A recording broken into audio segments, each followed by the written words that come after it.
Okay, so ayun na mga brother, eto na naman tayo sa Tagalog, Valenzuela. So eto ano lang naman tayo, enjoy lang tayo sa ating ride. And maganda yung panahon nito. And gusto ko lang ipakita sa inyo kung gaano ka friendly yung nature dito sa amin sa Valenzuela.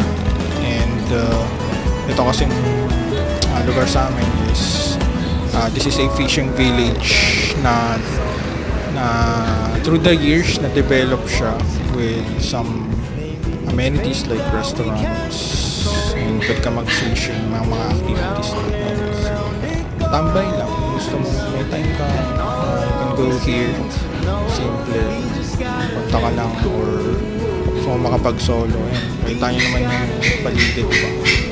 So yeah, let's enjoy our kumbaga yung sarili natin.